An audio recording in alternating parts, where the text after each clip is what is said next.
교회 식구님들, 지금부터 광고가 시작됩니다. 집중해서 들어주세요.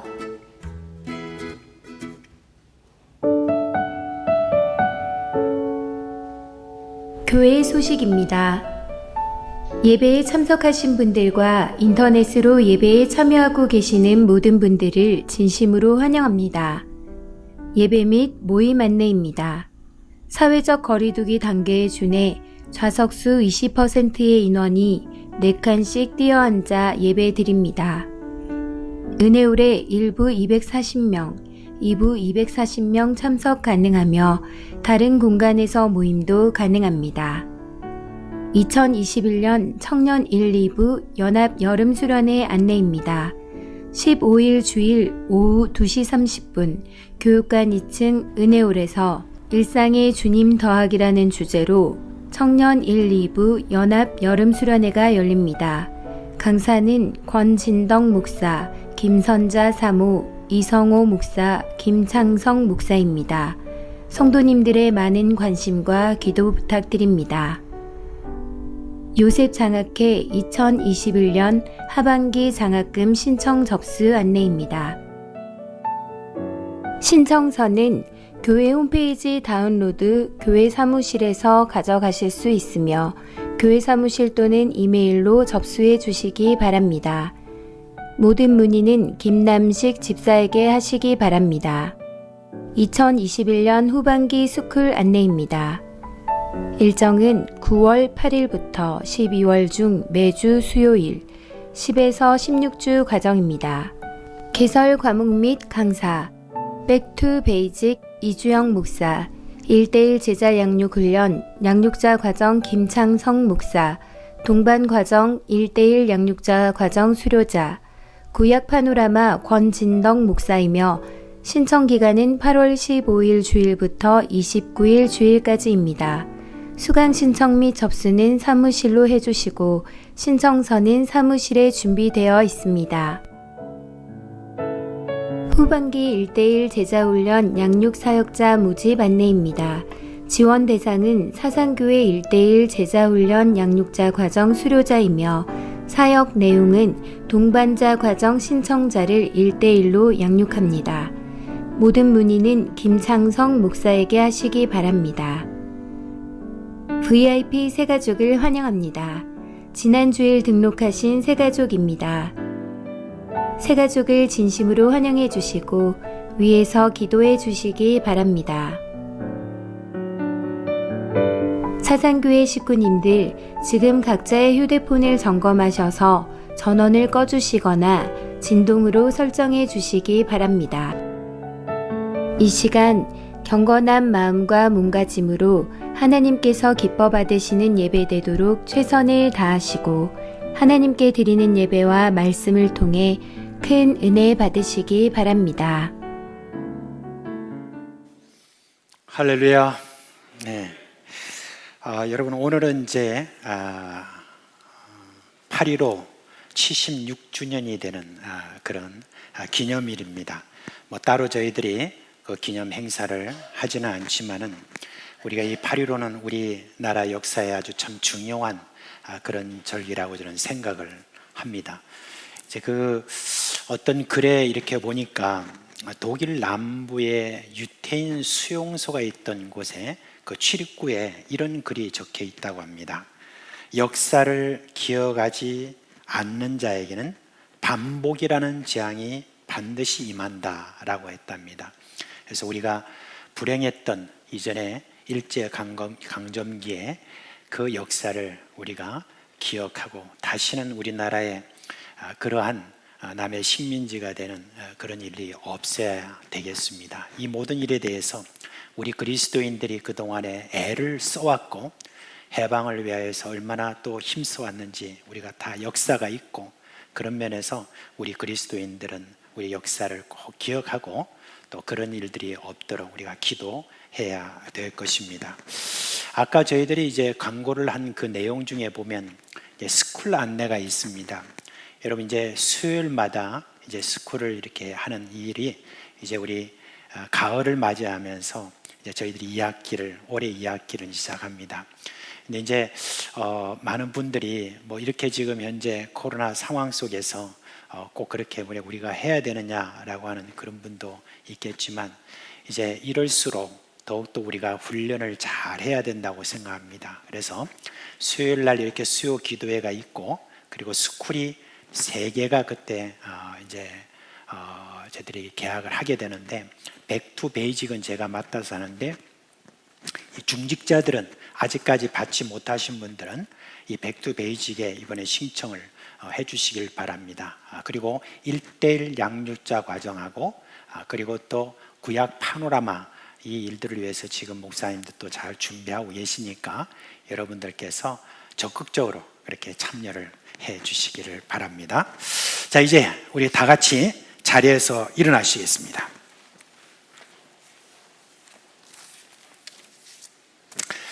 사랑하는 우리 사상교회 식구 여러분, 오늘 우리가 거룩하고 복된 주일을 맞이했습니다. 오늘은 복된 날이고 또 은혜의 날이고 구원의 날입니다. 이제 우리의 마음과 뜻과 정성을 다해서 살아계신 하나님께 영과 진리로 예배드리겠습니다.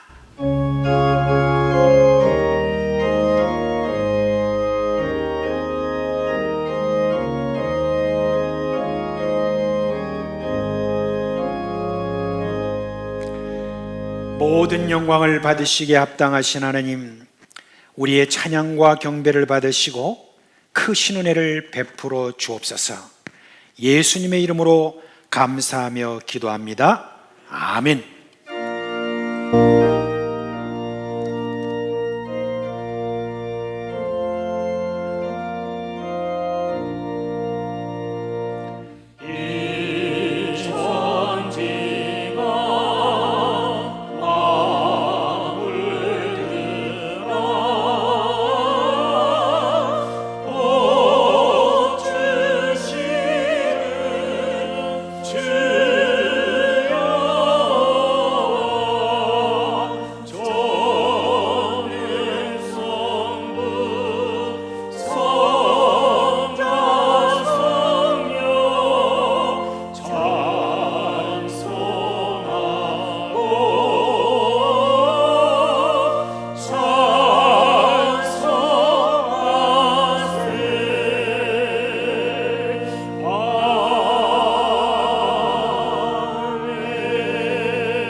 이 시간은 참회의 시간입니다.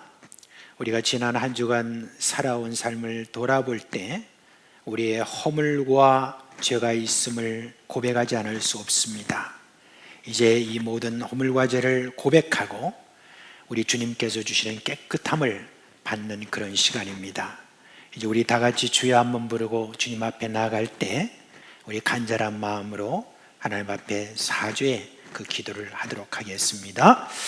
주여, 자비하신 우리 주님이 이 허물이 죄의 깊이와 넓이가 얼마나 또한 참 큰지 그것을 이번 한 주간도 또 깨달을 수밖에 없는 그런 주님의 시간이었습니다.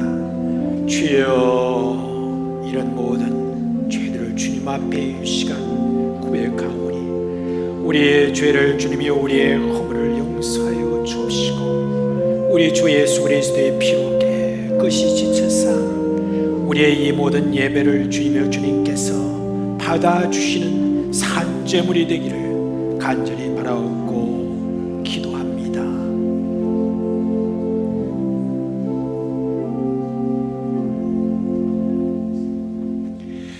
우리 주 예수 그리스도의 이름으로 감사하며 기도합니다. 아멘.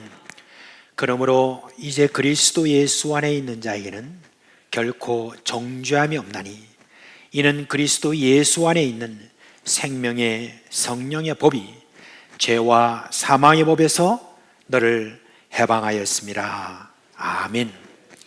나는 전능하신 아버지 하나님 천지의 창조주를 믿습니다. 나는 그의 유일하신 아들 우리 주 예수 그리스도를 믿습니다. 그는 성령으로 잉태되어 동정녀 마리아에게서 나시고 본디오 빌라도에게 고난을 받아 십자가에 못 박혀 죽으시고 장사된 지 사흘 만에 죽은 자 가운데서 다시 살아나셨으며 하늘에 오르시어 전능하신 아버지 하나님 우편에 앉아 계시다가 거기로부터 살아있는 자와 죽은 자를 심판하러 오십니다. 나는 성령을 믿으며 거룩한 공개와 성도의 교제와 죄를 용서받는 것과 몸의 부활과 영생을 믿습니다. 아멘.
온 세상 만물들을 창조하시고 우리 인생들을 지으시고 지금도 역사하시는 전능하신 하나님을 찬양합니다. 예수님의 십자가 고난과 부활을 통해서 구원받은 주님의 백성 중에 들게 하시고 오늘도 거룩하고 복된 날 영광의 주님 앞에 예배자로 서게 하시니 감사드립니다. 이 민족에게 일제강점기의 억압과 질고로부터 해방을 주신 하나님 감사드립니다. 아직도 분단된 아픔을 안고 살아가는 이 민족을 불쌍히 여겨 주시옵소서. 주님, 저희를 세상의 소금이라 빛이라 하시며 그렇게 살라 하셨건만 여전히 재성과 연약한 믿음으로 제 앞에 허다하게 넘어지며 허물은 헤아릴 수도 없이 많음을 고백합니다. 부끄러운 저희들을 오늘도 우리 주 예수님 대속의 은혜로 용서해 주셔서 감사합니다. 주님을 늘 기억하며 주인으로 모시고 삶으로 욕심을 이기고 맑고 깨끗한 영성의 사람으로 거듭나게 하여 주시옵소서. 긍휼과 자비가 풍성하신 하나님 아버지, 유례 없이 긴 간병부행으로 인하여 아파하고 힘들어하는 사람들이 많이 있습니다. 위로하여 주시고 잘 이겨낼 수 있도록 도와주시옵소서. 교회가 예배당을 중심으로 경건한 예배와 모임이 온전히 회복할 수 있기를 간절히 바라고 원합니다. 이번 사태를 통해 인간은 연약하고 유한한 존재임을 크게 인식하게 하시며 전능하시고 무한하신 하나님을 찾아 나오는 은혜를 베풀어 주시옵소서. 교회의 주인 되시는 주님, 우리 사상교회가 구원사역과 사회적 책임을 균형감 있게 잘 감당하며 세상에 희망을 주는 좋은 공동체가 될 수 있도록 인도하여 주시옵소서. 식구들의 마음을 하나로 모아 비정강 건축을 준비하게 해주시니 감사합니다. 다음 세대들을 이해하며 우리 교회에 적합한 비정관을 건립하도록 주님 도와주시옵소서. 이 시간 저희 가운데 영적으로 육체적으로 어려움과 고통 중에 있는 성도들도 있사오니 크시는 총과 치료의 손길을 베풀어 주시옵소서. 주님의 말씀을 전하시는 담임 목사님을 성령님의 능력으로 붙들어 주시옵소서. 말씀을 풀어주실 때에 사모하는 저희 모두가 큰 은혜 받게 하여 주시옵소서. 예배와 말씀을 통해 영이 살고 삶이 거룩해지고 아름답게 변하게 하여 주시옵소서. 주님의 교회와 예배를 위하여 몸과 마음을 들여 충성하는 많은 손길들을 기억하시고 심은 대로 거두는 축복으로 함께하여 주시옵소서. 비록 감염병 확산으로 인하여 사상교회 온 식구가 예배당에 다 함께 모여 예배드리지 못하고 온라인으로도 병행하여 드리는 예배이지만 어느 곳에서 예배를 드리더라도 최고의 하나님께 우리의 최선을 담아 올려드리는 예배되기를 간절히 소원합니다. 이 모든 것 감사드리오며 우리의 중보자 되시는 주 예수님의 이름으로 기도드립니다. 아멘.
이제 우리 드려진 헌금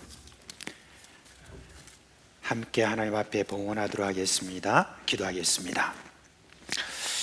사랑과 은혜가 풍성하신 하나님 아버지, 이렇게 시원한 바람결이 스치는 것을 보니까 벌써 가을 문턱에 온 듯합니다. 주여, 때가 되었습니다. 지난 여름은 참으로 위대했습니다라고 했던 릴케처럼 저희도 그렇게 주님을 찬양하고 싶은데 발등에 붙은 불을 끈다고 미처 그런 생각까지 이르지 못한 것 참으로 죄송합니다. 주님, 자연은 참 여전한데 우리의 마음이 왜 이렇게 어려운지요? 우리의 마음을 다잡아 하나님의 평강으로 인도하여 주옵소서. 이 시간에 제한된 여건 가운데 드리는 이 예배를 받아 주옵시고 드리는 헌금을 받아 주옵소서. 모든 것이 주로부터 온 것임을 고백하는 11조와 여러 가지 감사로 드리는 감사 헌금과 그리고 필요를 따라해서 없는 가운데서도 힘써 드리는 선교, 장학, 건축 등 여러 목적을 따라 드립니다. 이 헌금이 가는 곳마다 하나님의 은혜가 잘 드러나도록 헌금에 축복해 주시옵소서. 사랑하는 우리 식구들 넉넉하게 하여 주시고 더 많은 사람을 돕게 하여 주옵시고 하늘의 신령한 은사로 풍성하게 하여 주시옵소서. 예배를 위해서 안내와 방송과 주차와 중보 등 여러 방면에서 섬기는 우리 종들에게도 복의 복을 더하여 주셔서 기쁨이 넘치도록 하여 주시옵소서. 예수님의 이름으로 기도합니다. 아멘. 자, 이제 우리 8월달 성경 암송 해야 되겠습니다. 자, 지금 여기 핸드폰 아직까지 안 끄신 분이나 또 진동을 안 하신 분들이 있으면 좀 해주시기 바랍니다. 지금 이렇게 울리길 다행입니다. 중간에 울리면 참 그 지장이 많아요. 그래서 다 좀 점검하시고. 자, 우리 8월달 성경 암송 같이 하겠습니다. 시작. 요한복음 8장 12절 말씀. 예수께서 또 말씀하여 이르시되 나는 세상의 빛이니 나를 따르는 자는 어둠에 다니지 아니하고 생명의 빛을 얻으리라. 요한복음 8장 12절 말씀. 아멘. 네, 감사합니다.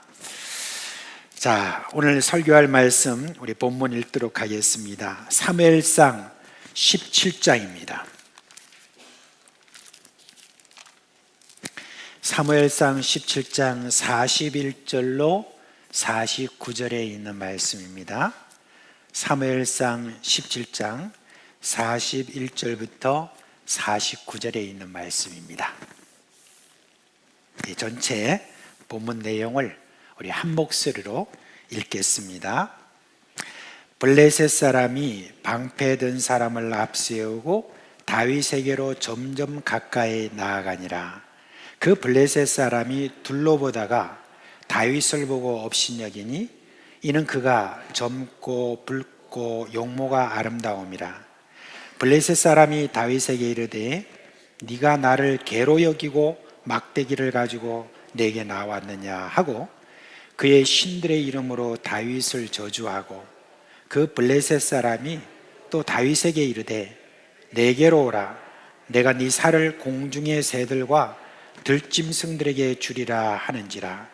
다윗이 블레셋 사람에게 이르되 너는 칼과 창과 단창으로 내게 나아오거니와 나는 만군의 여호와의 이름 곧 네가 모여가는 이스라엘 군대의 하나님의 이름으로 내게 나아가노라.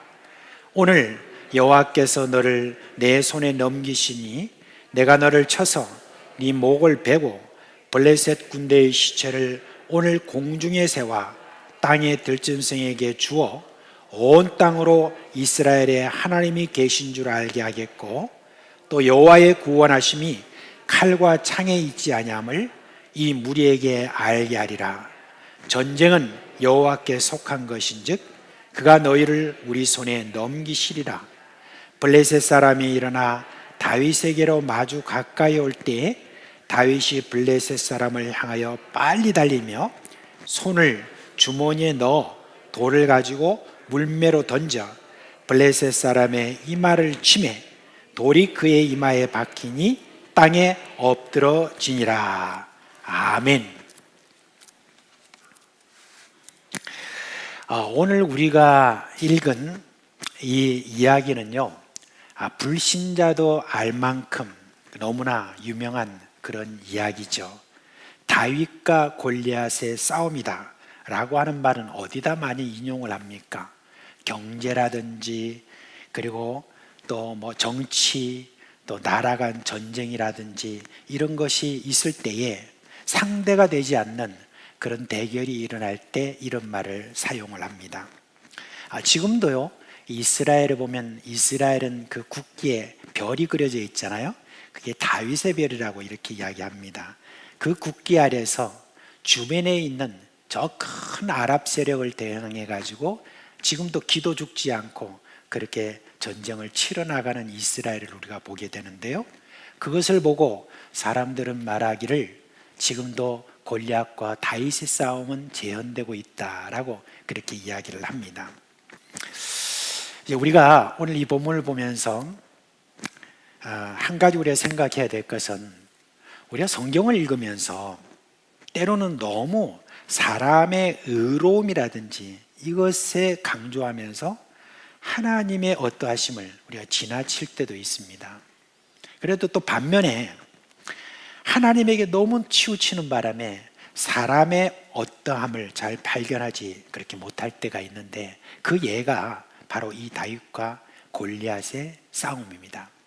이 다윗과 골리앗의 싸움을 우리가 보면서 이 다윗에 대해서 하나님께서 저를 다 도와주셔서 싸움이 안 되는 그 싸움에서 골리앗이 이겼다라고 그렇게 많이들 이야기를 합니다. 물론 하나님의 도우심이 없이는 결코 그렇게 될 수가 없다는 것 우리가 분명히 압니다. 그러나 이 내용을 가만히 잘 뜯어보면은 골리앗의 상대가 전혀 안 되는 다윗이 골리앗에게 이렇게 하나님의 이름으로 하나님의 도우심만으로 저를 물리쳤다라고 하는 그 이상의 놀라운 그런 이야기들이 거기 안에 담겨 있습니다. 말하자면 인간에게 가지고 있는, 저 하나님의 사람에게 가지고 있는 그 무엇이 다윗에게 있었다는 것입니다. 그냥 나는 하나님의 이름으로 나간다 라고 그렇게 다윗이 저가 객기를 부린 어떤 그런 것이 결코 아니다라는 것, 여러분 그것을 오늘 여러분께 좀 말씀을 좀 드리려고 합니다. 다윗이요, 이 싸움을 할 때 몇 살쯤 될 것 같습니까? 어떤 분이 그 나이에 대해서 이렇게 계산을 했는데 참 재밌어요. 이 지금 블레셋과의 전쟁에 나간 다윗의 형, 첫째, 둘째, 셋째, 그 형들은 다 20살 이상 됐다 그렇게 이야기합니다. 20살 이상이 됐다라고 하는 것은 이제 전쟁에 나갈 수 있기 때문에 그런 것입니다.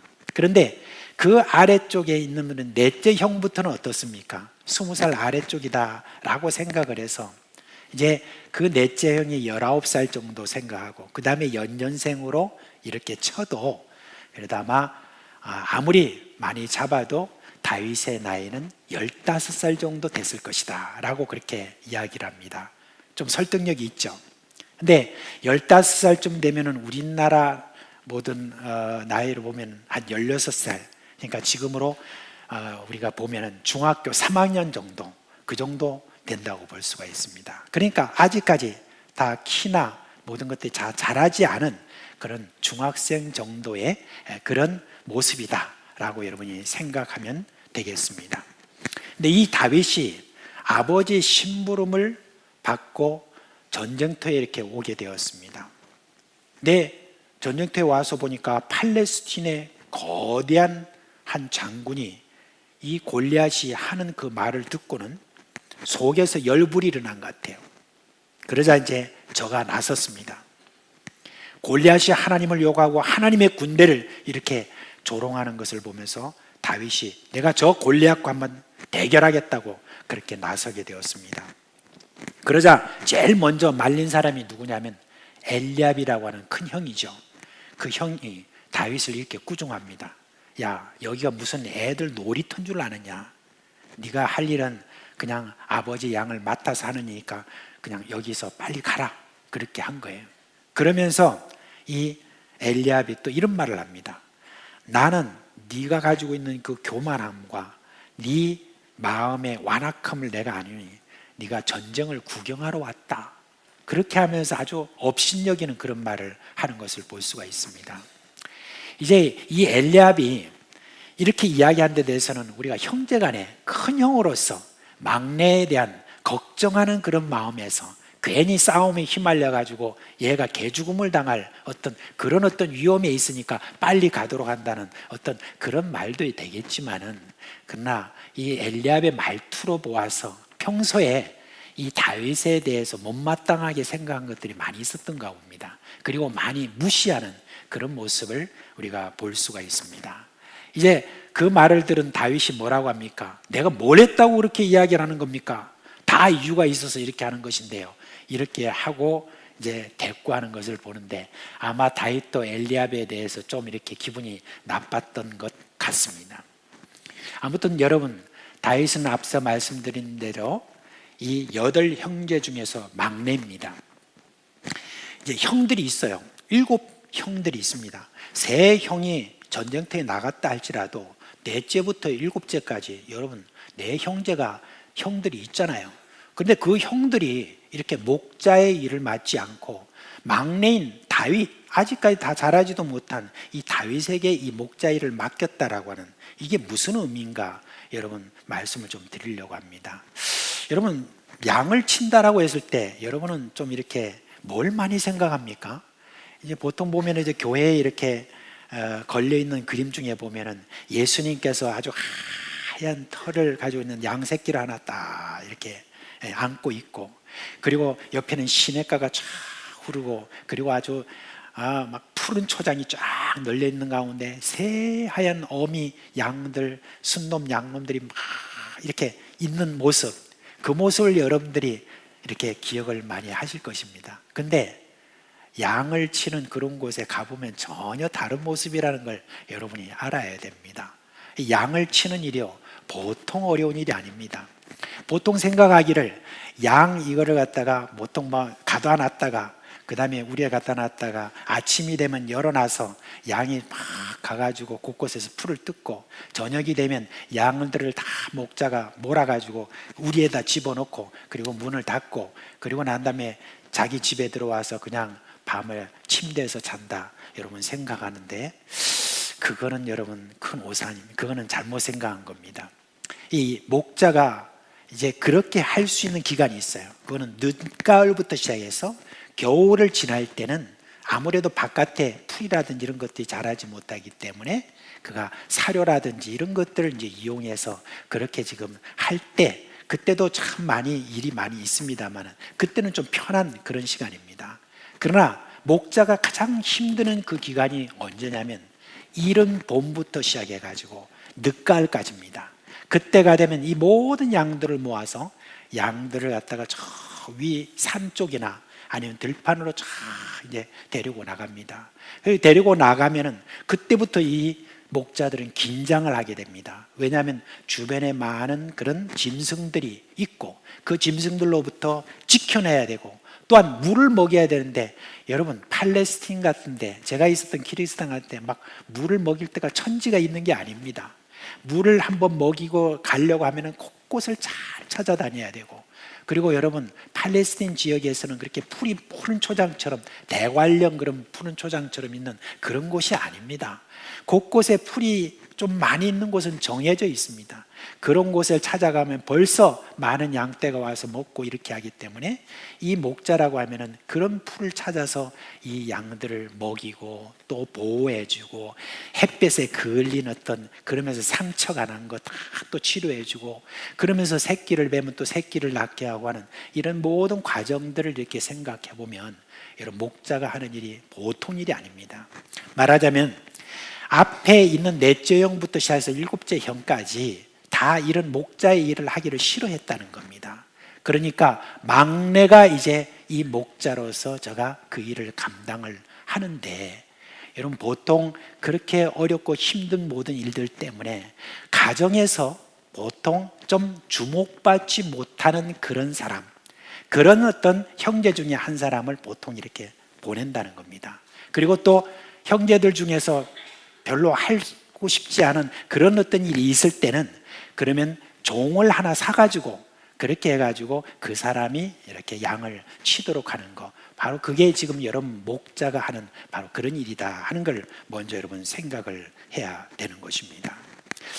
그리고 여러분, 이 다윗은 다른 어떤 본문을 이렇게 보니까 집안에서 별로 그렇게 주목받지 못한 사람이라는 것을 알 수 있습니다. 어떤 내용이냐면 사무엘 선지자가 이제 사울 왕이 이제는 하나님께서 버리셨다고 하니까 이제 다른 왕을 세우는데 이새의 가정에 와가지고 왕에게 다음 왕이 될 사람 기름 붓는 그런 그 모습이 나오잖아요. 근데 그 기름 붓는 어떤 모습을 이렇게 보는데 거기에 7 형제는 다 모였습니다. 7 형제는 모였는데 한 사람 누구예요? 막내인 이 다윗은 어떻게 된 거죠?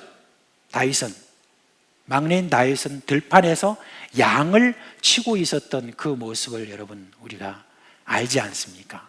그러니까 이 7 형제나 아버지 이새도 다윗이라는 얘가 기름 부을 만한 어떤 그런 사람이라고 하는 것은 꿈에도 생각하지 않았다는 그런 이야기인 것입니다. 그걸 보면은 이 집안에서 다윗이 그렇게 주목을 받는 어떤 사람이 아니라는 것, 그걸 여러분 우리가 알 수가 있습니다. 그러니까 형이 전쟁터에 와가지고 전쟁을 지금 구경하려고 이렇게 왔다라고 그렇게 오해할 정도로 이 다윗을 무시하고 있는 것, 그걸 우리가 여기서 볼 수가 있습니다. 이 다윗은 그렇게 자기를 무시하는 형을 뒤로 하고 자기가 가지고 있는 생각대로 골리앗을 대항하러 막 이제 싸우러 나가죠. 여러분 거기에 보니까 골리앗의 덩치가 워낙 크니까 이 다윗은 정말 조그만하게 보였습니다. 다윗을 본 이 골리앗이 다윗을 보면서 업신여기면서 뭐라고 말합니까? 너 지금 무슨 개를 상대하러 왔느냐? 그 막대기 하나 들고 와가지고 무엇을 하겠다고 지금 말하느냐? 이놈! 이렇게 하면서 내가 오늘 너를 죽여가지고 공중의 새들의 밥이 되게 하고 짐승의 밥이 되도록 그렇게 하겠다, 그렇게 이야기합니다. 이 골리앗은요 완전 무장을 한 사람이잖아요. 큰 덩치가 있고 그 다음에 노투구, 그리고 몸에는 바늘로 만든 갑옷을 입었다고 그래요. 그리고 다리에는 노수로 만든 그런 각반이 있었고 또 어깨 사이에는 놋 단창을 메었다고 이렇게 말합니다.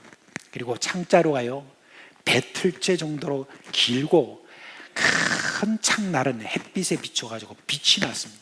그러니까 이 골리앗이 나올 때마다 이스라엘의 군인들은 막 다 벌벌 떨었다라고 그럴 정도로 그런 어떤 사람입니다. 그런데요, 이제 이 골리앗을 상대로 한 이 다윗이 가지고 간 무기가 뭡니까?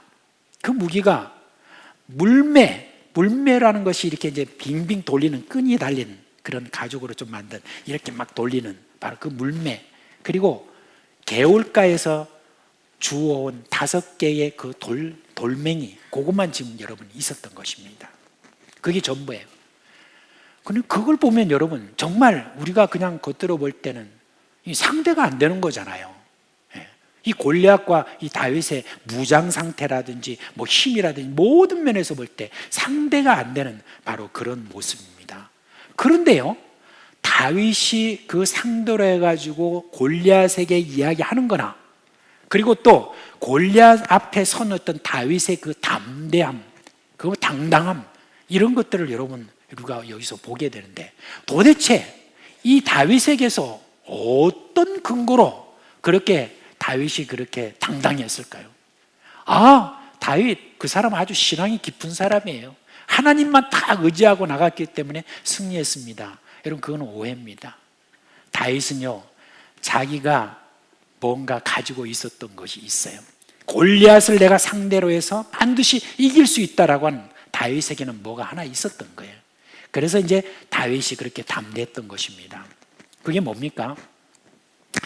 다윗이 이제 사울 왕한테 가가지고 제가 이 골리앗을 상대로 해서 내가 한번 이기겠습니다.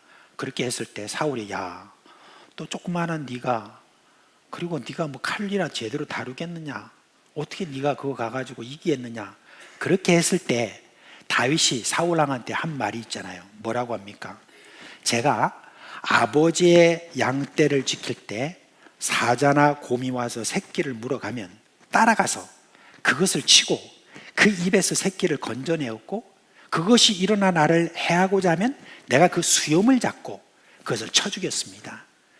주의 종이 사자와 곰도 친즉 살아계시는 하나님의 군대를 모욕한 이 할례받지 않은 블레셋 사람 정도이겠습니까? 라고 그렇게 했습니다. 여러분, 어떻게 다윗이 사자나 곰을 제압했겠습니까?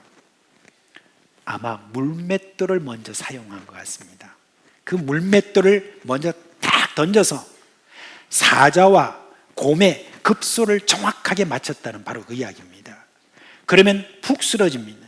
그러면 그가 가서 그 사자의 입에서 이 양 새끼를 벌려가지고 그 양 새끼를 빼앗고 그게 만약에 좀 꿈틀거리기 시작하면 바로 거기서 그 사자의 목을 치든지 이렇게 해가지고 죽였다. 바로 그런 것을 지금 이야기를 하는 거예요. 물맷돌을 던져가지고 어느 부분에 맞추는 것에 대해서는 이 다윗이 능숙했다는 것을 여러분 이야기를 해주고 있는 겁니다. 제가 그래서 이제 사자의 급소가 어디냐라고 하는 것을 이제 좀 인터넷을 통해서 찾아봤습니다. 보니까 사자의 급소는 요 목덜미 요 뒤에라고 그러네요. 그리고 급소가 또 어디냐면 귀랍니다. 사자의 귀에 이게 충격을 팍 가하면은 그 순간 그냥 팍 쓰러진답니다. 그리고 곰의 급소는 혹시 어딘지 아세요? 곰의 급소가요, 우리가 상상을 못했는데 이 무릎이라네요. 무릎 쪽에 뭐가 타격을 딱 가하면 그냥 바로 푹 쓰러진답니다. 급소가 다 이렇게 있다고 합니다. 제가 왜 이걸 찾아봤겠습니까? 다윗이 그렇게 말했기 때문입니다. 다윗이 물맷돌을 던져가지고 어디에다 맞췄기 때문에 여러분 이 사자와 곰이 꼼짝 못했겠습니까? 바로 그 목덜미 뒤에나 아니면 귀나 그리고 무릎을 그렇게 정확하게 맞췄기 때문에 그렇게 푹 쓰러지지 않겠습니까? 만약에 그 몸에다가 물맷돌을 이렇게 맞춘다고 그 사자나 곰이 여러분 어떻게 했습니까? 오히려 그냥 으르렁거리면서 다윗을 쫓아오면서 저를 오히려 더 혼내지 않겠나 그런 생각입니다. 그만큼 다윗이 지금 자신하고 있는 것 중에 하나가 뭐냐면은 자기가 지금 그 정확하게 그 급소를 때릴 수 있는 어떤 그런 실력이 누구에게 있다는 겁니까? 이 다윗에게 있었다는 바로 그 이야기를 하는 것입니다. 여러분, 다윗이 태어날 때부터 이런 은사를 가지고 있어가지고 저는 7살 될 때부터 벌써 딱 던지면 그럼 바로 그냥 그 급소에 맞히는 어떤 그런 은사가 있어서 그렇습니까? 여러분, 저는 그렇지 않다고 합니다. 천재성을 가지고 있을 수 있지만은 여러분 꼭 그렇게 되는 건 아닙니다. 우리가 그걸 알 수 있는 게 뭐냐면 여러분 저 올림픽 대회가 얼마 전에 있었잖아요. 그죠? 도쿄에서 올림픽 있었을 때 우리나라의 금메달을 이번에 최고 적게 받았다고 그렇게 다들 이야기하는데 금메달을 우리가 몇 개 받았어요? 아세요? 왜 관심이 없나요? 금메달 6개 받았어요. 근데 6개 중에서 여러분 5개를 받은 종목이 있잖아요. 그게 뭐예요? 양궁이잖아요. 근데 이 양궁, 그걸 저도 봤습니다. 그 시합하는데 얼마나 여러분 신이 난 줄 몰라요. 근데 이게 다 해가지고 딱 하는데 그 들어가는 것마다 어떤 때는 막 3개가 다 그냥 10점, 10점, 10점으로 들어가는 거 보고 정말 놀래 자빠질 뻔했습니다. 어떻게 저렇게 할 수 있는가? 그리고 그날따라 무슨 바람이 이렇게 불기도 하고 또한 이 화살이 얼마나 민감한지 그런 것에 제대로 꼽히려고 하면은 습기라든지 뭐 이런 것들 다 계산을 해야 된답니다. 그 모든 계산을 하면서 다 쏠 때 그게 정확하게 들어가고 이렇게 한답니다. 그런데요, 그걸 쏘면서도 때로는 8점, 때로는 7점 이런 데 막 들어가는 그런 모습을 보면서 진짜 어렵구나. 세계에서 내놓으라고 하는 그 세계에서 선수들이 와가지고 그렇게 하는데 그 안에서 얼마나 저들이 참 노력을 했을까 생각해 보니까 정말 대단했습니다. 그래서 어떤 분이 그런 통계를 내요. 제가 지금 정확하게 기억은 내지 않지만은 저희들이 초등학교 때부터 시작해가지고 엄청나게 많은 화살을 쏘아댔다는 겁니다. 그리고 곳곳마다 다니면서 환경을 바꿔가면서 밤에도 뭐 저녁에 아침에도 할 것 없이 그렇게 목표물을 향하여서 열심히 저들이 그렇게 화살을 쏘아댔다는 겁니다. 그렇게 피눈물 나는 그런 훈련을 거듭해서 비로소 목표에 정확히 맞추는 그 일을 했다고 그렇게 이야기를 합니다. 그 목표물을 보니까 그대로 가만히 있는 거잖아요. 움직여하면서 쏴라 이런 것도 아니잖아요. 근데 그 목표물을 향해서 움직이지 않는 그런 목표물을 향해서 지금 쏘는 것도 보니까 얼마나 여러분 힘듭니까? 그를 위해서 얼마나 많은 노력을 기울였습니까? 근데 여러분 지금 다윗이 무슨 은사를 가져서 목표에 정확하게 맞추는 그게 아니라 여러분 다윗은 홀로 있으면서 양떼를 지키기 위해서 다윗이 얼마나 많은 훈련을 했는가 하는 것을 우리는 알 수가 있는 것입니다. 이 다윗이 여러분 얼마나 엄청나게 훈련했는가 하는 것을 알 수 있는 대목이 있어요. 그건 뭐냐면은 이 사자가 또 곰이 양 새끼를 물고 갈 때 이건 뭡니까? 움직이는 거예요. 목표물이 지금 움직이는 가운데 그 급수를 정확하게 맞추는 건 이거는요 보통 일이 아니잖아요. 그런데 이 다윗은 그 정도 훈련을 거듭해서 그 모든 이 물맷돌의 한에 대해서는 나는 완전히 챔피언이다 라고 하는 그것이 이 다윗에게 있어서 있었다는 겁니다. 다윗은 물맷돌에 있어서 여러분 그렇게 능숙하게 훈련을 했다는 바로 그것을 알 수 있습니다. 그때 당시에는 이 물맷돌 챔피언 뭐 이런 거를 해서 뭐 올림픽과 같은 그런 대회가 없었던 것 같아요. 그래서 형 엘리압이 만약에 그런 대회 나가서 이 금메달도 따고 이렇게 했으면은 그러면 아마 다윗을 인정했을 것인데 아마 그런 게 없어서 형 엘리압도 지금 다윗이 가지고 있는 그 능숙함을 제대로 이해를 못했을 것으로 그렇게 보입니다. 여러분 다윗은요 바로 자신이 평소에 매일매일 훈련을 거듭하여서 그렇게 했었던 바로 그 물맷돌 던지는 능숙함이 곰이나 사자뿐만 아니라 저 큰 골리앗도 얼마든지 넘어뜨릴 수 있다는 그 자신감이 그 마음속에 가득했다는 걸 우리가 볼 수가 있습니다. 그런데 이 다윗이 그렇게 물맷돌 훈련을 많이 할 수 있었던 그런 어떤 마음을 이렇게 가질 수 있었던 것이 여러분 무엇이었을까? 뭐 그걸 하면은 누가 상을 주는 것도 아니고 여러분 무엇이었을까? 그것을 생각해 보면 양에 대한 애정이 있었던 것입니다. 자기가 지금 맡아 있는 양치는 이 모든 일들에 대해서 저는 깊은 애정을 갖고 그렇게 지금 일을 했다는 겁니다. 그 애정을 가질 만한 어떤 일은 아니잖아요. 자신 맡은 목자 일이 그렇게 천하고 무시당하는 그런 일이긴 하지만 다윗은 그런 사회 분위기나 가정의 분위기에 상관없이 양떼를 잘 돌보는 일을 하기 위해서 최선의 노력을 했던 바로 그런 사람이라는 걸 알 수 있습니다. 양떼 안전을 위해서 물맷돌 던지기 실력을 홀로 쌓아갔던 다윗을 한번 생각해 보십시오. 누가 알아주는 것도 아니고 상을 주는 것도 아닌데 이렇게 열심히 훈련을 거듭했다는 것입니다. 다윗이요 그저 물맷돌 던지는 어떤 이것뿐만 아니라 양떼를 돌보는 목자로서 얼마나 저가 힘을 썼는가 알 수 있는 대목이 있어요. 그것은 우리가 너무나 유명한 시편에 있는 시편 23편에 있는 그 내용입니다. 거기 보면은 여호와는 나의 목자시니 나오잖아요.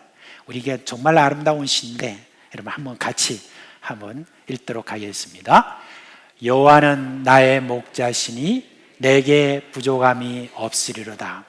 그가 나를 푸른 풀밭에 누이시며 쉴 만한 물가로 인도하시는도다. 내 영혼을 소생시키시고 자기 이름을 위하여 의의 길로 인도하시는도다. 내가 사망의 음침한 골짜기로 다닐지라도 해를 두려워하지 않을 것은 주께서 나와 함께 하심이라. 주의 지팡이와 막대기가 나를 안위하시나이다. 주께서 내 원수의 목전에서 내게 상을 차려주시고 기름을 내 머리에 부르셨으니 내 잔이 넘치나이다. 내 평생의 선하심과 인자하심이 반드시 나를 따르니 내가 여호와의 집에 영원히 살리로다. 아멘.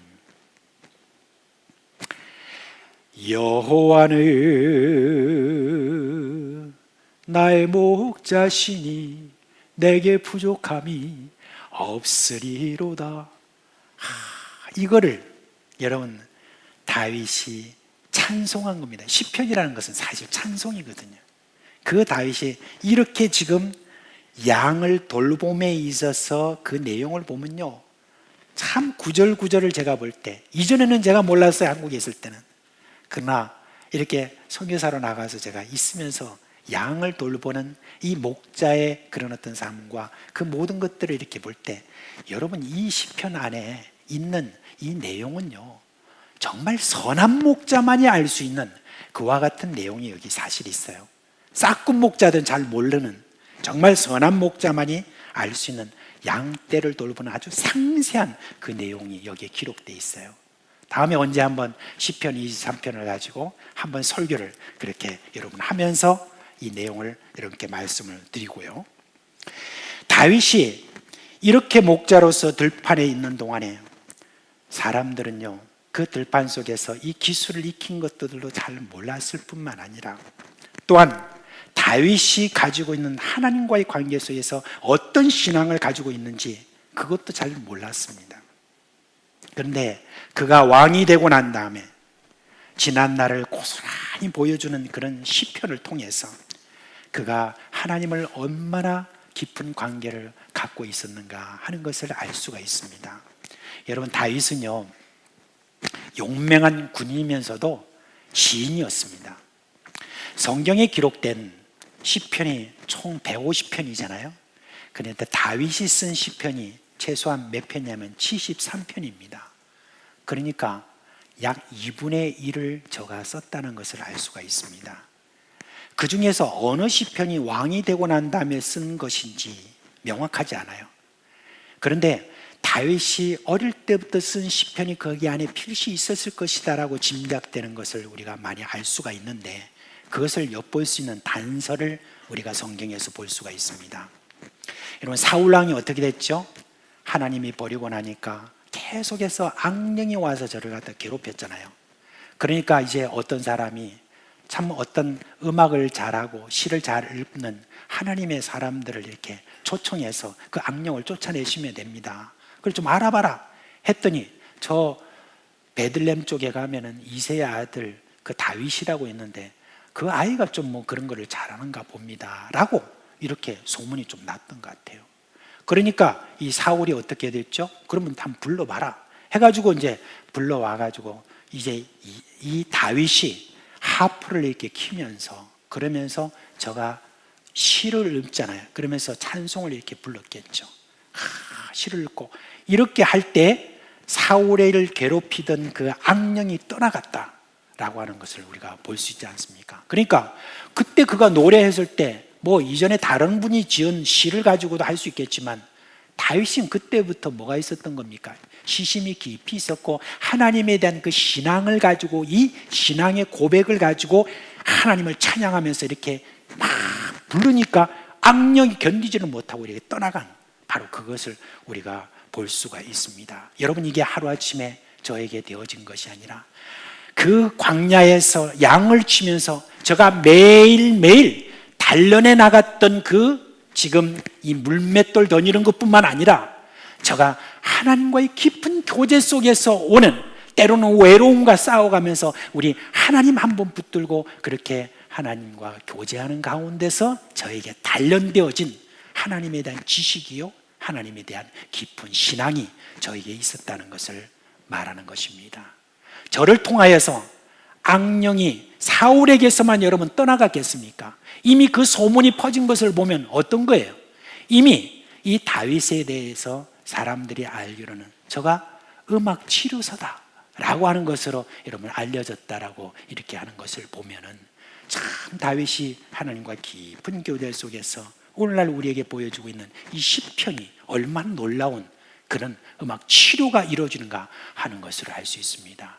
여러분, 지난 90년대부터 시작해가지고 상당히 많은 가스펠송 이런 하는 그런 음악하는 분들이 시편을 가지고 막 이렇게 많이 그때 찬양을 하는데, 그 시편의 찬양을 가지고 막 이렇게 할 때 상당히 많은 분들에게 있어서 치료가 일어난 어떤 그런 것을 많이 볼 수가 있습니다. 그때 화요 찬양, 그 다음에 목요 찬양 이런 걸 통해서 치료가 일어나는 것을 볼 수가 있습니다.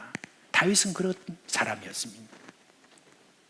제가 이제 아프가니스탄에서 있었던 일인데요. 거기서 있을 때는 저는 이제 NGO란 비정부 기관이죠.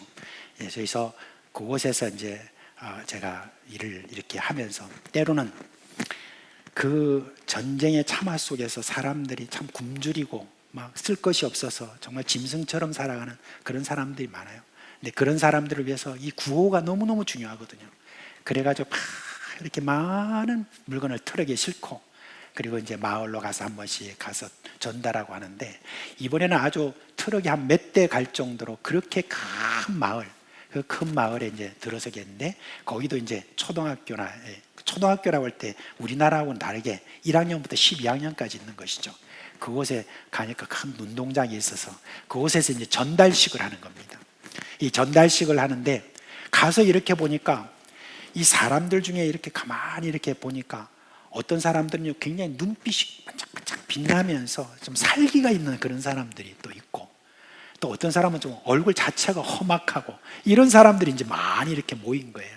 그런 사람들이 곳곳에 이렇게 보이고 이렇게 하니까 그냥 그 얼굴만 봐도 좀 이렇게 질리는 그런 정도로, 여러분, 아프간 전사들이 좀 그렇습니다.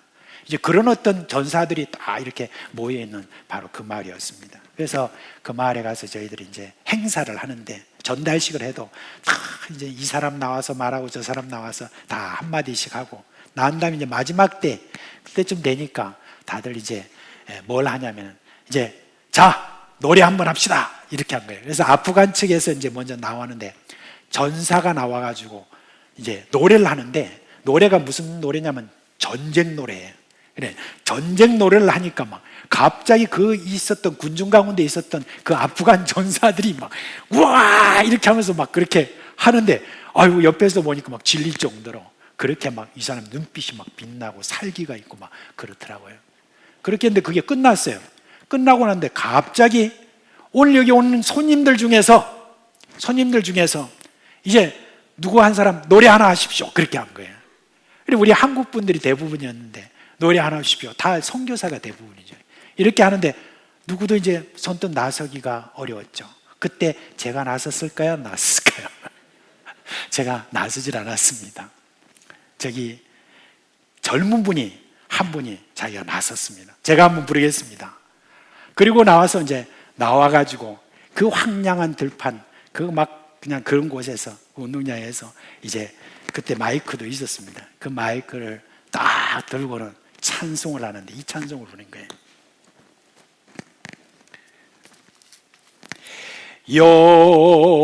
여호와 우리 주여, 주의 이름이 온 땅에 어찌 그리 아름다운지요, 어찌 그리 아름다운지요, 주의 만드신 손가락 하면서 그 찬송을 이렇게 하는데, 이 아프간 전사들이 이게 뭔 말인지 모르잖아요. 한국말로 하니까. 그러니까 이제 궁금했던 거예요. 도대체 저 내용이 뭐냐? 그렇게 이제 여기저기 물어본 거예요. 그래서 저도 이제 대답을 한 게 뭐냐면, 이거는 이 온 세상을 만드신 우리 하나님을 찬양하고, 그리고 이 아프가니스탄을 만드신 하나님을 찬양한다 라고 이렇게 하니까 오 하면서 다들 이렇게 좋아하는데, 그 다음부터 이렇게 저가 부르는 그 젊은 선교사님 부르는 그 찬송이 흘러갈수록, 이 세상에 그 아프간 사람들이 그 전사들의 그 살기가 있는 눈이나 얼굴이나 이게 너무 평안하게 변하는 거 있죠. 알아듣지도 못하는 가운데 있지만은 그 찬송으로 말미암아 그날 참 복된 시간을 그렇게 가진 적이 있습니다. 저도 이제 그곳에서 저는 한방 클리닉을 이제 거기서 했는데 수도 카불에서 한방 클리닉 하면서 한 번씩은 일주일 동안 저 내륙으로 들어갑니다. 가방 하나 딱 들고 안에 뭐 치료하는 것부터 시작해서 다 침 같은 거 다 가지고 이제 들어갑니다. 들어가가지고 여러분 들어가게 되면은 어떤 데는 참 너무 가서 보면은 짐승 차는 것처럼 그렇게 살기도 하고, 그런 가운데서 어떤 이제 집에 여관이라고 여러분 들어가 보면은 그저 그냥 흙벽돌로 만들었던 그런 곳에서 아무런 추운 어떤 데 대비도 하지 않는 막 그런 어떤 열악한 환경 속에서 일주일간 들어가서 막 이렇게 하다 보면 참 힘들어요. 그렇게 이제 들어가가지고 이제 치료를 낮에는 하고 저녁이 되면 이제 또 잠도 자고 하는데, 근데 밤이 되면요 거기도 많이 춥거든요. 추워가지고 이제 막 저기 이제 외국인이 와가지고 이렇게 하는데 자기들은 나름대로 그냥 이런 이불이나 이런 것들 많이 갖다 줘서 덮고 이렇게 자긴 하지만, 여러분 바닥도 그냥 이런 시멘트 바닥도 아닌 흙바닥 이런 데서 이렇게 있다 보니까 막 때로는 거기서 막 뭔가 찬기도 올라오고 그러면서 있을 때 막 겨울에 너무 춥거든요. 그래가 되면 어느 날 막 추워가지고 막 아유 가서 나가서 좀 맨손 체조라도 좀 하자 하면서 이제 밖으로 나와가지고 맨손 체조를 하러 탁 봤는데, 세상에 하늘을 본 순간 제가 얼마나 감동했는지 모릅니다. 하늘을 딱 봤는데 하늘에 잔치가 열린 거예요. 하늘의 별똥이요 이리저리 동해에서 서해에서 막 이렇게 막 왔다 갔다 하는 거 있죠. 그걸 보면서 그것만 보이나요? 여러분 진짜 은하수예요. 진짜 은하수를 볼 수 있어요. 막 은하수가 확 색깔별로 여러분 이렇게 막 흐르는 거 있잖아요. 그게 막 보여요. 아주 거기는 맑으니까, 공장도 없고 무슨 뭐 이런 것도 없으니까 더 그렇죠. 그 맑은 하늘 속에서 막 쫙 펼쳐지는데, 여러분 별이 어떻게 그렇게 많아요? 온 하늘을 다 덮어. 별이 얼마나 반짝반짝거리는 별들이 온 하늘을 다 덮는지 몰라요. 그런 어떤 하늘을 덮는 그 하늘을 보면서 제가 이 찬송을 저도 이렇게 불렀습니다. 여호와 우리 주여 주의 이름이 온 땅에 어찌 그리 아름다운지요. 그렇게 찬송을 부르고 있는데, 여러분 그 찬송 속에서 주님의 그 위로함과 은혜와 주님의 그 따뜻함이 쭉 내 마음속에 들어오는데 얼마나 힘이 되는지, 얼마나 그것이 힘이 되는지 모릅니다. 지금 여러분 이 다윗이 그런 어떤 열악 환경 속에서 그런 어떤 하나님의 아름다우심을 제가 찬송하면서 부를 때마다 주님의 그 힘이 저에게 큰 힘이 됐다는 것을 여러분 알지 않습니까? 주님께서 나의 참 산성이라고 하는 것을 제가 온전히 느낄 수 있는 바로 그것이 그에게 있었지 않겠습니까? 그러니까 제가 시편 거기에 보면 18편에 보면 나의 힘이 되신 여호와여 내가 주를 사랑합니다. 여호와는 나의 반석이시오 나의 요새시오 나를 건지시는 이시오 나의 하나님이시오 내가 그 안에 피할 나의 바위시오 나의 방패시오 나의 구원의 뿌리시오 나의 산성이시로다. 여러분 다윗이 하나님을 사랑하는 그 마음 하루아침에 형성된 것이 아닙니다. 좋은 환경 속에서 있었던 것이 아니라 남이 잘 알아주지 못하는 사람들이 별로 그렇게 귀하게 생각지도 않는 그런 험악한 일인 바로 그 목자의 그 일을 그렇게 하는 가운데서 저가 날마다 주님과의 깊은 교제 속으로 나아감으로 우리 주님에 대해서 저가 그렇게 깊이 체험했다는 바로 그 이야기인 것입니다. 그러면서 저가 비록 그렇게 어렵고 힘들지만 우리 주님을 깊이 찬양하는 그 찬양의 역사가 그 안에서 새겨지면서 저를 통하여서 찬양을 할 때 많은 사람들이 치료가 일어나고 악령이 쫓겨나가는 그와 같은 힘을 제가 가지게 됐다는 것을 볼 수가 있습니다. 제가 재미있는 시편 하나 여러분 올려드리도록 하겠습니다.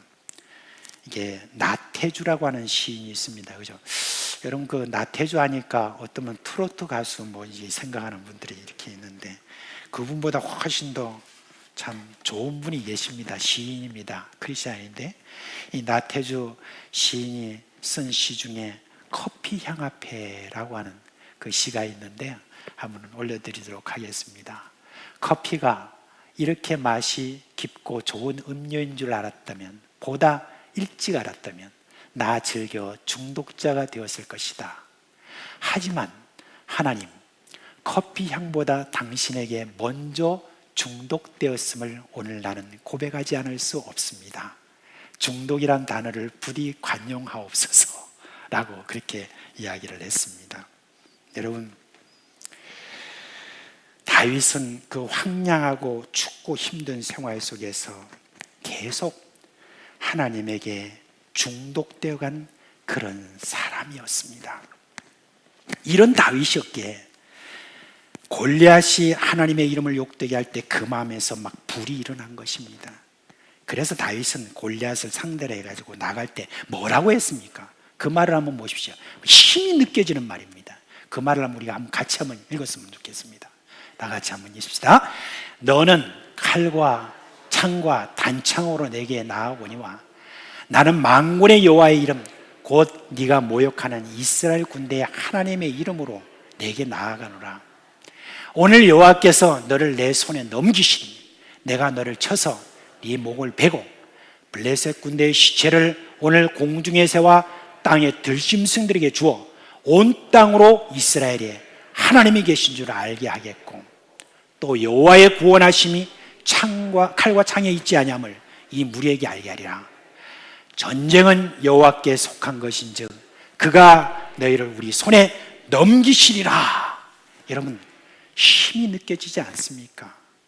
다윗이 매일 훈련을 거듭했던 바로 그 물맷돌의 능숙함과 하나님과의 관계 속에서 깊은 하나님의 그런 어떤 담대함과 하나님에 대한 신뢰, 이런 어떤 그 신앙, 이것이 같이 어우러져서 지금 저렇게 힘있는 그러한 어떤 담대함으로 저게 꾸짖듯이 그런 골리앗을 향하여서 이야기할 수 있었던 바로 그것인 것입니다. 그래서 여러분, 신약 성경에 보면 다윗을 어떤 사람이라고 이렇게 평가한 줄 아십니까? 사도행전 13장 22절을 보니까 하나님의 마음에 합한 자다라고 그렇게 이야기를 했습니다. 여러분, 저는 과연 우리의 어린 식구들 가운데 그런 인물이 지금 어디에 숨어 있을까라고 그렇게 저는 지금 살펴보고 있습니다. 사람들은 아이들을 바라볼 때 어떻게 바라봅니까? IQ가 얼마나 높으냐, 학교에서 공부를 얼마나 잘하느냐, 그리고 청년을 볼 때도 어떤 대학에, 유명한 대학에 다니느냐, 어떤 좋은 회사에 다니느냐, 돈 얼마나 버느냐, 그런 어떤 자에 대해서 은근히 기대를 많이 합니다. 근데 여러분, 지금 우리의 눈에서 먼 어떤 들판에서, 광야에서 이렇게 준비되고 있는 다음 세대는 분명히 있을 것으로 믿습니다. 저는 그들을 기대하고 있습니다. 누구도 주목하지 않고 귀하게 생각지도 않는, 그러나 날마다 자신을 단련해가면서 하나님을 깊이 체험하고 있는 그 아이, 그 청년, 그 젊은이, 그들을 저는 기대하고 있습니다. 나이가 들어서 은혜를 받고 하나님의 사람이 된 일도 참 귀하죠. 그런데 정말 귀한 사람은 다윗과 같은 사람이 아닐까 싶습니다. 어릴 때부터 이렇게 잘 준비된 하나님의 사람, 하나님의 마음에 합한 사람은 어디에 있을까요? 저는 우리 교회 식구들이 이런 꿈을 꾸기를 바랍니다. 우리 교회를 통해서 이런 사람 한 사람이다 나오면 세상을 뒤집을 수 있는 것입니다. 이것이 여러분 제가 가지고 있는 생각입니다. 그 사람이 어디에서 지금 훈련받을 수 있을까? 받고 있을까? 그런 어떤 생각을 하면 가슴이 벅차오르는 것입니다. 지금 이렇게 주일학교가 막 쓰러져 가고 완전히 그냥 바닥이 난 것처럼 그렇게 보이는 가운데 있지만, 그러나 하나님은 하나님의 사람을 지금도 준비하고 계실 것이다. 그런 사람이 있을 것이다. 그런 믿음을 저는 가지고 지금도 살펴보고 있는 것입니다. 그러면서 제가 무엇을 이들을 위해서 해줄 수 있을까 하는 어떤 그런 마음에서 여러분, 이제 어린 식구들이 보고 배울 수 있도록 그렇게 좀 뭔가 우리가 해야 될 것이 있습니다. 이제 다음 세대가 뭔가 이러한 어떤 꿈을 꾸고 이렇게 나아갈 수 있도록 하는 어떤 그것을 우리가 나름대로 우리가 보고 배우게 해준 것이 있다면 우리가 좀 열심히 해야 될 것이 있다고 생각합니다. 저는요, 우리 교회 식구들이 어떤 일을 해도 그 일에 있어서 좀 더 능숙한 이들이 되었으면 좋겠습니다. 저나 여러분 모두 자기 일에 능숙하기 위해서 계속해서 훈련했으면 좋겠습니다. 여러분이 지금 어떤 구멍가게를 하든지 아니면 무슨 기업을 하든지 아니면 집에서 전업주부로서 여러분들이 지금 섬기고 있든지 무엇을 하든지 간에 그 일에 있어서는 어떤 불신자보다도 훨씬 능숙한 사람으로 그렇게 여러분 저는 훈련할 수 있다고 생각합니다. 그 일을 좀 더 집중적으로 그 일을 하면 여러분 정말 잘할 것입니다.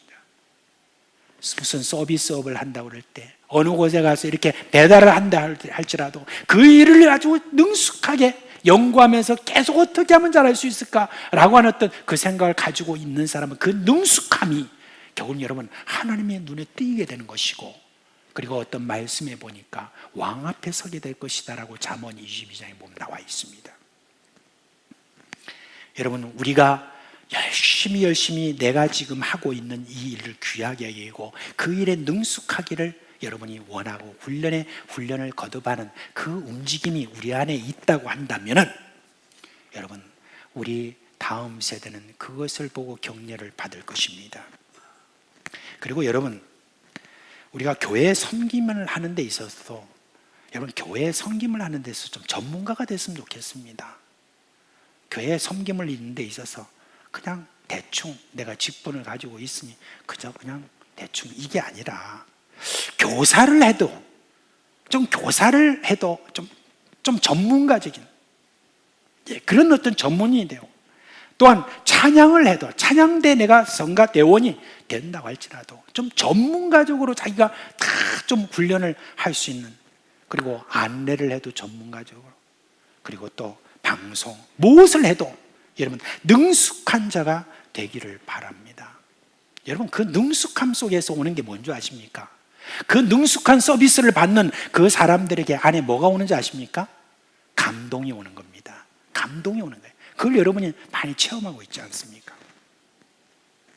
저는요 우리 찬양대의 찬양을 통해서 그렇게 잘 준비되어 있는 그런 우리 찬양대원들이 다 이렇게 오러져서 그 찬양이 막 일어날 때 우리 안에 있는 여러 병들이 치유함을 받고 귀신이 쫓겨나가고 그런 어떤 일이 일어나기를 바랍니다. 그리고 기도를 맡아서 기도 하나를 하는 어떤 그 가운데서 한 구절의 그 기도를 통하여서 하나님의 강한 역사가 일어나서 사람들에게 치료가 일어나기를 간절히 바랍니다. 저 역시 하나님의 말씀을 이렇게 준비하고 또 단련되고 그런 가운데서 하나님의 말씀을 전할 때마다 하나님의 임재가 확실하게 체험되고 그 안에서 하나님의 역사가 강하게 일어나기를 그렇게 소원하고 있습니다. 여러분 하나님의 마음, 하늘을 뒤흔들어서 역사하는 어떤 그런 놀라운 일들이 여러분 우리가 능숙함으로 들어갈 때, 더욱더 우리가 능숙함으로 들어갈 때 하나님께서 그 가운데서 우리에게 그와 같은 역사를 일으키실 줄 압니다. 그리고 여러분 이제 우리 이 나라를 살리고 온 세상을 이 불행과 그냥 절망과 이런 가운데서 새롭게 한번 갈구고 이렇게 할 수 있는 다윗과 같은 어떤 그런 인물들, 다음 세대 이런 인물들이 올 것을 여러분 기대하는 그런 교회는 바로 이런 훈련에 있어서 더욱더 힘쓰는 그런 사람이 되는 것입니다. 그래서 우리 사상교회 앞으로 이 온 세상을 한번 새롭게 하는 그런 인물들이 앞으로 많이 좀 배출되는 그런 교회가 되기를 바랍니다. 그를 위해서 우리가 지금 나의 하나의 행동, 내가 하는 지금 능숙하기 위해서 하나하나 열심히 살아가는 거, 그 다 의미가 있다는 거, 여러분 그것을 여러분이 확신하고, 그리고 하나님께 나아가더라도 섬기더라도 그 일에 있어서 내가 전문가적으로 하겠다라고 하는 그런 어떤 마음을 여러분들이 가지게 된다면 하나님의 필시 우리 사상교회를 통하여서 놀라운 일이 벌어질 줄 믿습니다. 우리 다 같이 자리에서 일어나겠습니다.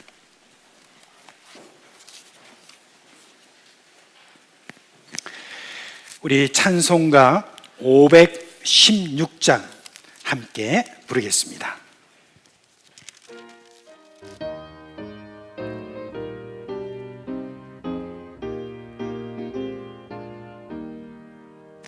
옳은 일 따르라 의의 길을 세계 만민이 찾는 길, 이 길 따라서 살기를 온 세계에 전하세. 만 백성이 나갈 길, 어두운 밤 지나서 동뜬다. 바람이 보아라 저게 주 예수의 나라 이 땅에 오겠네 오겠네. 주 예수 따르라 승리의 주, 세계 만민이 나가 길과 진리요 참 생명 내 창공을 웃으고 다 따르라 평화. 어두운 밤 지나서 동뜬다. 바람빛 보아라 저게 주 예수의 나라 이 땅에 곧 오겠네 오겠네. 놀라운 이 소식 알리어라. 세계 만민을 구하여 내 주 예수를 보내신 참 사랑의 하나님. 만 백성이 따를 길, 어두운 밤 지나서 동뜬다.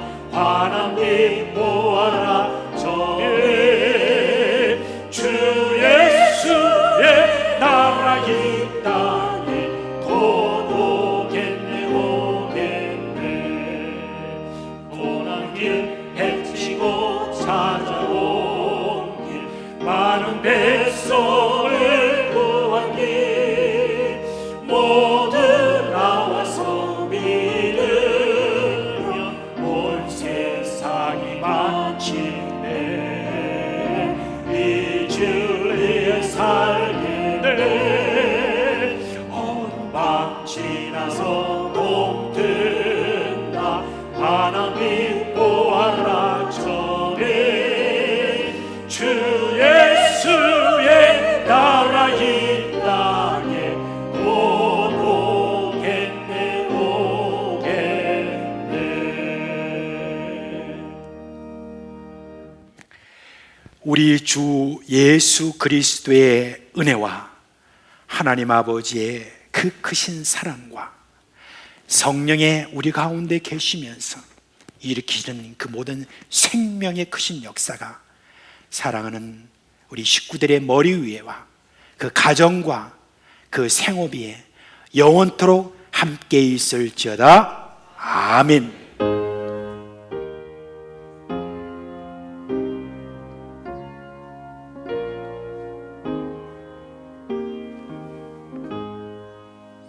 잠시 여유를 가지고 잠시 앉으시고요.